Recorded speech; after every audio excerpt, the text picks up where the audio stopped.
delivering smiles all around the professional careers. Reach us to reach them. 2026 தேர்தல் களம் சூடு பிடிச்சிருச்சு. அதில் குறிப்பாக திமுகவில் பல்வேறு விஷயங்கள் இன்னும் விமர்சனத்துக்கு உள்ளாகப்படுகிறது. அதில் குறிப்பாக பார்த்தீங்கன்னா முன்னாள் அமைச்சர்களுக்கு சீட்டு தரல, அதுக்கு காரணம் அவங்க செஞ்ச ஊழல் தான் அப்படின்ற மாதிரி குற்றச்சாட்டுகள் ஓடிட்டு இருக்கு.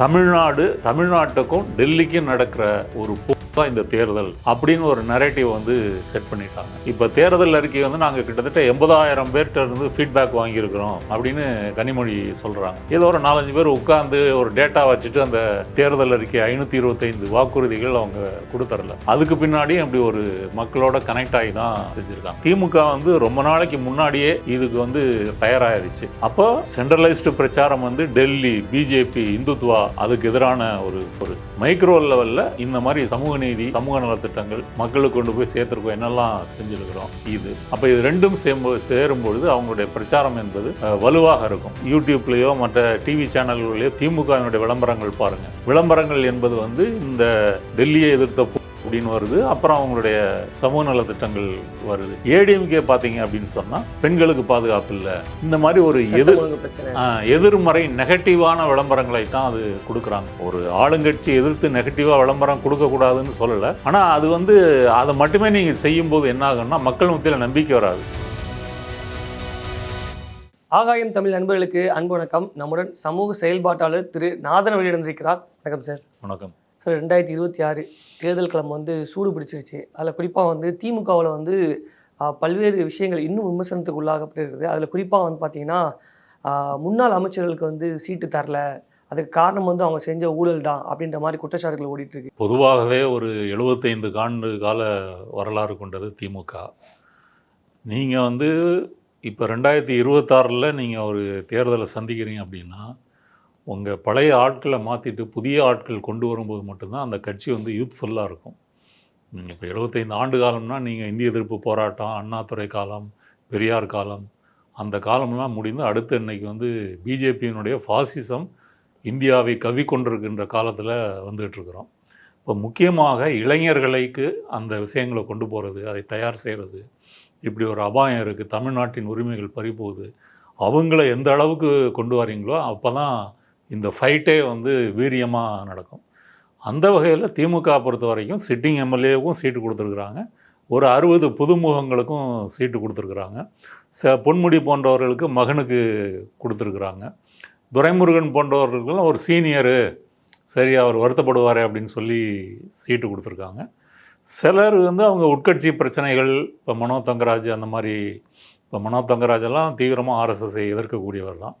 அவங்க உட்கட்சி ரீதியாக ஏதோ முடிவெடுத்து சில கணக்குகள் காரணமாக அது இருந்திருக்கலாம். மொத்தமாக பார்த்தீங்க அப்படின்னா நிறைய இளைஞர்கள் இந்த தேர்தலில் அறிமுகப்படுத்தப்பட்டிருக்காங்க. உதாரணமாக அந்த அவினாசியில் எம்பிபிஎஸ் படித்த அந்த பெண் வேட்பாளர் வீடியோலாம் வந்துச்சு. அவங்க அழகாக சொல்கிறாங்க இல்லையா, எங்கள் அம்மாவும் அப்பாவும் ஏழைகள் தான், திமுக குடும்பம், திமுக நண்பர்கள் ஸ்பான்சர் பண்ணி தான் நான் எம்பிபிஎஸ்ஸே படித்தேன், எனக்கு இப்படி ஒரு அவினாசியில் வேட்பாளர் போட்டியிடுவதற்காக கொடுத்துருக்குறாங்க அப்படின்றத என்னால் நம்ப முடியலை அப்படின்னு சொல்கிறாங்க. அப்போ அந்த மாதிரி எளிய மக்களை நீங்கள் தூக்கி விடும்போது மட்டும்தான் தொண்டர்கள் மத்தியில், உறுப்பினர்கள் மத்தியில், காலங்காலமாக திமுகவுக்கு வேலை செய்கிறவங்க மத்தியில் ஒரு உற்சாகம் வரும். இல்லை அப்படின்னு சொன்னால் அந்த மாவட்ட செயலாளர், அவருடைய வாரிசுகள், குடும்பம், சாதி இப்படி மட்டுமே இருந்தது அப்படின்னு சொன்னால் மக்களுக்கும் கட்சிக்குமான அந்த கனெக்ஷன் என்பது கட்டாயிரும். அதை திமுக ஒரு பேலன்ஸ்டாக பழையதுலேருந்தும் நல்லதை எடுத்துக்கிறது, புதிய இதுலேருந்தும் நல்லதை எடுத்துக்கிறது, ரெண்டையும் ஒரு சரிவிகிதத்தோடு கலந்து செஞ்சுருக்காங்க. அதுக்கு பிறகு பார்த்திங்கன்னா படித்தவர்கள் பெரும்பான்மையினராக இருக்காங்க. ஒரு டிகிரி முடித்தவங்களோ, இன்ஜினியரிங் முடித்தவங்களோ, எம்பிபிஎஸ் படித்தவங்களோ, வழக்கறிஞராக இருக்கிறவங்களோ, இல்லை முனைவர் பட்டம் முடித்தவங்களோ, அப்படி அவங்களும் இருக்கிறாங்க. படிக்காதவர்களும் ஒரு சிறுபான்மை அளவுக்கு இருக்கிறாங்க. அடுத்தது சிறுபான்மையினருக்கு வேட்பாளர்கள் அவங்களுக்கும் கொடுத்துருக்குறாங்க.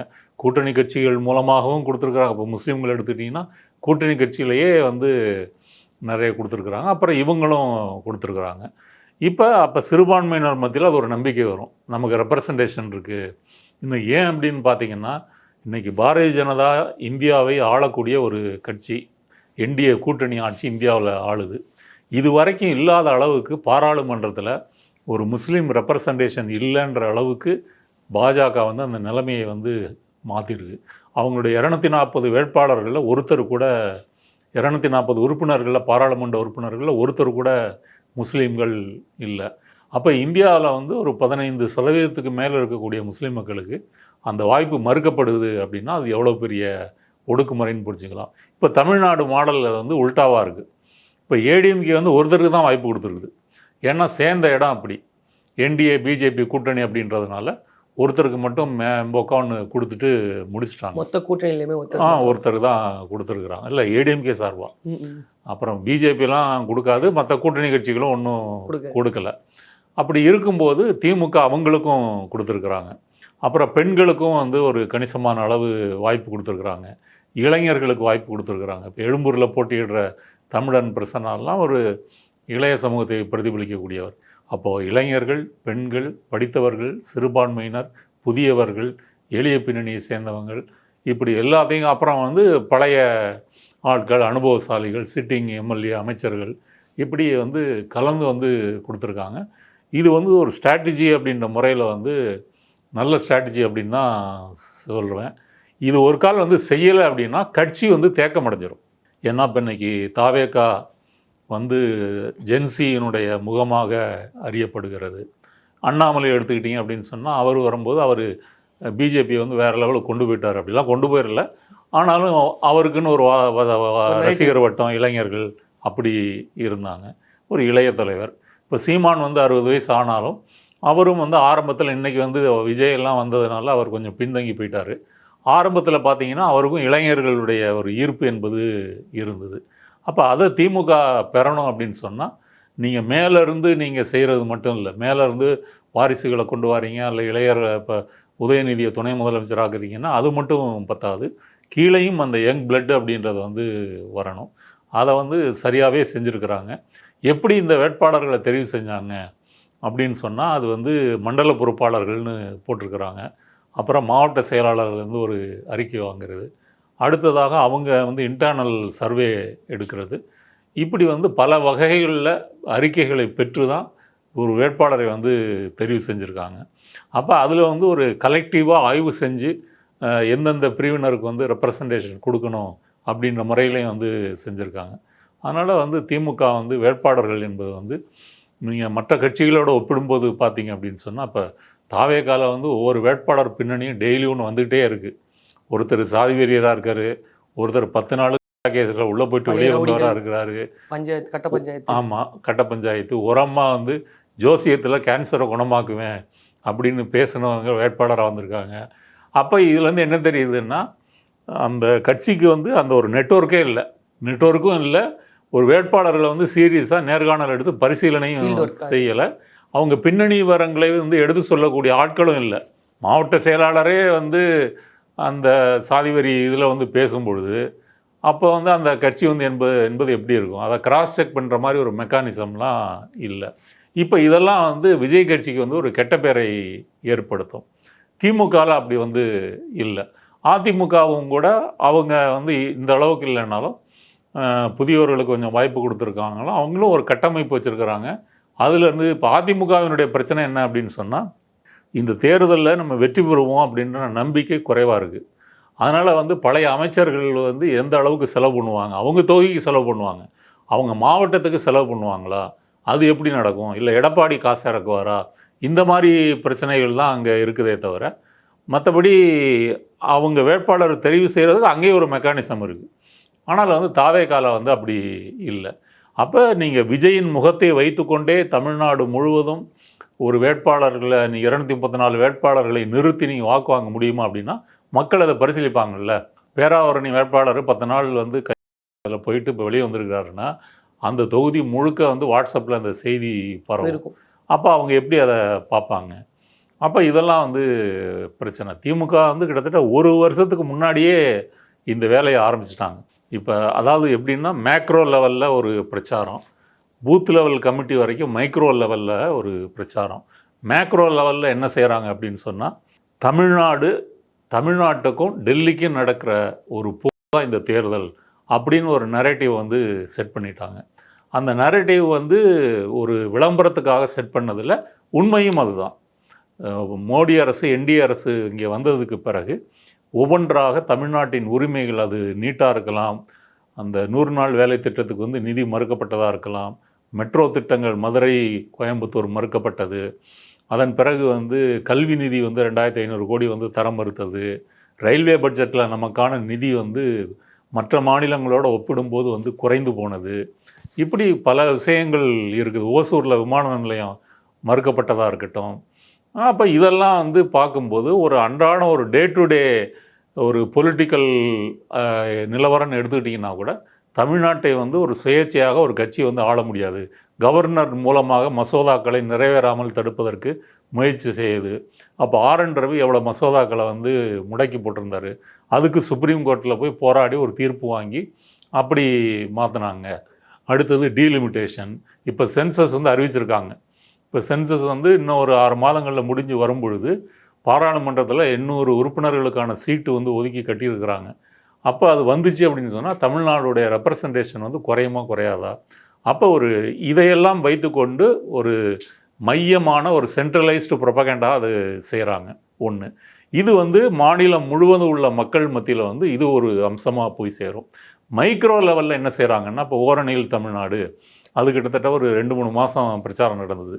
அந்த பிரச்சாரத்தில் என்ன பண்ணுறாங்க அப்படின்னு சொன்னால், தங்கள் ஆட்சியில் நடந்த சமூக நலத்திட்டங்கள் என்னென்ன செஞ்சுருக்கிறோம் அப்படின்றத வந்து ஒரு பிரிண்ட் அவுட்டு புக்லெட்டு மாதிரி அடிச்சுட்டு அதை வீடு வீடாக, அது மகளிர் அணியாக இருக்கலாம், இளைஞர் அணியாக இருக்கலாம், மாணவர் அணியாக இருக்கலாம், அவங்க டீமாக போய் வீடு வீடாக போய் அதை இது பண்ணுறாங்க.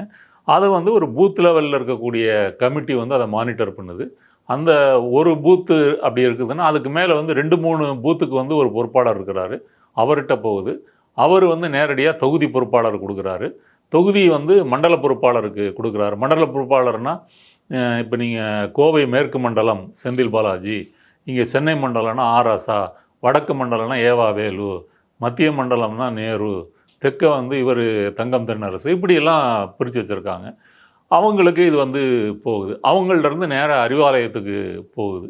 அப்போ இந்த கட்டமைப்பு சிஸ்டமேட்டிக்காக மேலேருந்து கீழே ஒரு விஷயம் சொன்னாலும் கீழே போய் சேருது, கீழேருந்து மேலே போய் ஒன்று சேருதுனாலும் அதுக்கும் ஒரு வழி இருக்குது. இப்போ தேர்தல் அறிக்கை வந்து நாங்கள் கிட்டத்தட்ட 80,000 பேர்கிட்ட இருந்து ஃபீட்பேக் வாங்கியிருக்கிறோம் அப்படின்னு கனிமொழி சொல்கிறாங்க. ஏதோ ஒரு 4-5 பேர் உட்காந்து ஒரு டேட்டா வச்சுட்டு அந்த தேர்தல் அறிக்கை 525 வாக்குறுதிகள் அவங்க கொடுத்துரல. அதுக்கு பின்னாடியும் அப்படி ஒரு மக்களோட கனெக்ட் ஆகி தான் செஞ்சுருக்காங்க. அதனால் திமுக வந்து ரொம்ப நாளைக்கு முன்னாடியே இதுக்கு வந்து தயாராகிருச்சு. அப்போ சென்ட்ரலைஸ்டு பிரச்சாரம் வந்து டெல்லி, பிஜேபி, இந்துத்துவா அதுக்கு எதிரான ஒரு மைக்ரோ லெவலில் இந்த மாதிரி சமூக நீதி, சமூக நலத்திட்டங்கள் மக்களுக்கு கொண்டு போய் சேர்த்துருக்கோம், என்னெல்லாம் செஞ்சுருக்கிறோம் இது. அப்போ இது ரெண்டும் சேரும்பொழுது அவங்களுடைய பிரச்சாரம் என்பது வலுவாக இருக்கும். இப்போ யூடியூப்லேயோ மற்ற டிவி சேனல்கள்லையோ திமுகவினுடைய விளம்பரங்கள் பாருங்கள். விளம்பரங்கள் என்பது வந்து இந்த டெல்லியை எதிர்த்த அப்படின்னு வருது, அப்புறம் அவங்களுடைய சமூக நலத்திட்டங்கள் வருது. ஏடிஎம்கே பார்த்தீங்க அப்படின்னு சொன்னால் பெண்களுக்கு பாதுகாப்பு இல்லை, இந்த மாதிரி ஒரு எதிர்மறை நெகட்டிவான விளம்பரங்களை தான் அது கொடுக்குறாங்க. ஒரு ஆளுங்கட்சி எதிர்த்து நெகட்டிவாக விளம்பரம் கொடுக்கக்கூடாதுன்னு சொல்லலை, ஆனால் அது வந்து அதை மட்டுமே நீங்கள் செய்யும்போது என்ன ஆகுன்னா மக்கள் மத்தியில் நம்பிக்கை வராது. நீங்கள் என்ன செய்ய போகிறீங்க ஆல்டர்னேட்டிவாக, நீங்கள் அதற்கு என்ன திட்டம் வச்சுருக்கிறீங்க? இப்போ எடப்பாடி ஆட்சியில் வந்து ஸ்டெர்லைட்டு துப்பாக்கிச்சூடு நடக்கலையா, 13 பேர் கொல்லப்படலையா? ஆனால் இங்கே வந்து கள்ளக்குறிச்சி ஸ்கூலில் கலவரம் நடந்து கூட போலீஸ் ஃபயரிங் என்பது நடக்கலை. மணிப்பூர் மாதிரியான இங்கே ஒரு கலவரம் தமிழ்நாட்டில் நடந்துடல. சாதி கலவரங்கள் நடக்கலை. தனிப்பட்ட முறையில் சில சம்பவங்கள் ஆணவ இருக்கட்டும், ரேப்பன் மர்டராக இருக்கட்டும், அதெல்லாம் இருக்குது, அதெல்லாம் நடக்கக்கூடாது, அதை போலீஸை கண்காணிக்கின்றதெல்லாம் உண்மைதான். ஆனால் தமிழ்நாட்டிலேயே சட்டம் ஒழுங்கு வந்து சீர்குலைந்து விட்டது, பெண்களுக்கு பாதுகாப்பு இல்லை. அப்போ இதையே நீங்கள் நெகட்டிவ் ப்ரொபகண்டா தொடர்ந்து கொண்டு போயிட்டு இருந்தீங்கன்னா அது வந்து ஈடுபடாது. அதனால் வந்து விளம்பரத்துலையும் திமுக வந்து நேர்த்தியாக செய்யுது. ஸ்டாலினை பொறுத்த வரைக்கும் ஒரு டீசெண்டான ஒரு அரசியல்வாதி மாதிரி பேசுகிறாரு. இப்போ விஜய் மாதிரி வந்து அந்த பஞ்சு டைலாக் பேசுகிறதா இருக்கட்டும், அல்லது வந்து தீய சக்தின்னு பேசுகிறதா இருக்கட்டும், வாய்க்கு வந்ததும் பேசுகிறாரு இல்லையா, கொள்ளை அடிக்கிறாங்க அது இது. இப்போ கொள்ளை அடிக்கிறாங்கன்னா அதுக்கு குறைந்தபட்சம் அண்ணாமலை மாதிரி பொய்யா ஒரு டிஎம்கே ஃபைல்ஸ்னு ஒரு டேட்டாவாச்சும் கொடுக்கணும். அது கூட செய்யாமல் ஒரு மேலோட்டமாக ஒரு ஒன்லைனில் கொள்ளை அடைக்கிறாங்க, குடும்ப ஆட்சி. ஆமாம், ஸ்டாலின் சார் டேக்ஸு, இப்போ தமிழ்நாடு அரசு ஒரு திட்டம் போடுறாங்க, அமல்படுத்துகிறாங்க அப்படின்னா அதில் ஒவ்வொரு ரூபாயும் வந்து சிஏஜி ஆடிட்டிங்க்கு உட்பட்டது. நீங்கள் கவர்மெண்ட் மூலமாக செலவழிக்கிற அத்தனை நிதியையும் சிஏஜி வந்து ஆடிட் பண்ணி ஓகே சொல்லணும். அது ஒன்றிய அரசாக இருந்தாலும் சரி, மாநிலம் இருந்தாலும் சரி. அதில் வந்து ஸ்டாலின் சார் வந்து அது நம்ம ஒரு 30% எடுத்துக்குவோம் அப்படின்னு எடுக்க முடியாது. அப்போ இந்த ஆட்சி, அரசாங்கம், நிர்வாகம் இது குறித்த அறிவு கூட விஜய்க்கு வந்து இல்லை அப்படின்னு வந்து சொல்லலாம். அதனால் பிரச்சாரம் என்ற முறையிலையும் வந்து திமுக முன்னணியில் இருக்குது. அடுத்தது பிஜேபியை பொறுத்த வரைக்கும் அவங்க மோடி இங்கே வந்து 2024 மோடி இங்கே பிரச்சாரம் பண்ணும்போது திமுக வேட்பாளர்கள், காங்கிரஸ் வேட்பாளர்கள்லாம் வரவேற்றாங்க. மோடி ஜி நீங்கள் எங்கள் தொகுதிக்கு வாங்க, எங்கள் தொகுதிக்கு வந்துட்டீங்க அப்படின்னா என்னுடைய வெற்றி வாய்ப்பு வந்து இன்னும் உறுதியாயிரும், வாக்கு வந்து எண்ணிக்கை அதிகமாயிரும் அப்படின்னு சொன்னாங்க. அந்த அளவு ஒரு anti Modi, anti Hindutva, anti BJP இங்கே மனநிலை என்பது மக்கள்கிட்ட இருக்குது. அதுவும் வந்து திமுகவுக்கு சாதகமாக வேலை செய்யும். அதனால் மொத்தத்தில் பார்க்கும்போது திமுக வந்து தனது தேர்தல் பிரச்சாரத்தில் ஒரு கீழே இருந்தும் சரி, மேலே இருந்தும் சரி, ஒரு நேர்த்தியான முறையில் வந்து அதை செஞ்சுக்கிட்டு இருக்குது அப்படின்னு சொல்லலாம். உங்களுடைய கருத்துக்களை என்னோட பகிர்ந்து மிக்க நன்றி. Delivering smiles all around the professional careers. Reach us to reach them.